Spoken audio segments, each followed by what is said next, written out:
Doctor గారు మరి homeo care ఇంటర్నేషనల్‌లో ఇట్లా ఆటిజం, ఏడీహెచ్‌డీ ప్రాబ్లమ్‌తో సఫర్ అయ్యే పిల్లలకి ఎట్లాంటి ట్రీట్మెంట్ ఉంటుందంటారు? మెంటలీ కొంచెం వాళ్ళు హైపర్ యాక్టివ్ ఉన్నా ఎలా అంటే లైక్ నార్మల్‌గా ఇప్పుడు మనం మాట్లాడుకున్నట్టు మనం ఎట్లా ప్రాబ్లమ్‌కి రెస్పాండ్ అవుతామో అలా లేకపోతే గనక just bring them to us. ఎందుకంటే మెంటల్ స్టేజ్‌ని కూడా ఈక్వల్లీ కన్సిడర్ చేసి దానికి తగ్గట్టు మనం మెడిసిన్స్ ఇస్తాము. అండ్ ఆల్సో మనం ఇచ్చే మెడిసిన్స్ మనకి జీన్ లెవెల్ వరకు యాక్ట్ అవుతాయి కాబట్టి ఏ కండిషన్ ఉన్నా గానీ కాన్స్టిట్యూషన్ లెవెల్‌ని వరకు రీచ్ అవుతుంది. అండ్ దాన్ని కరెక్ట్ చేసుకునే దానికి మనకి అవకాశం ఉంటుంది.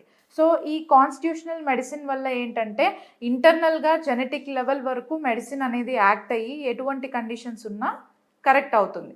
సో, ఈ మెడిసిన్స్‌ని వాడటం వల్ల మీకు సైడ్ ఎఫెక్ట్స్ ఉండవు. అండ్ ఆల్సో ఉన్న కండిషన్‌ని నార్మల్ చేయడానికి మనకి ఈజీగా యూజ్ అవుతుంది. అండ్ పిల్లలు కూడా మెడిసిన్స్ చేదుగా ఉండవు. అండ్ వాళ్ళకి తీసుకోవడానికి ఇబ్బంది ఉండదు కాబట్టి, మీరు ఎటువంటి భయం లేకుండా దాన్ని వాడొచ్చు.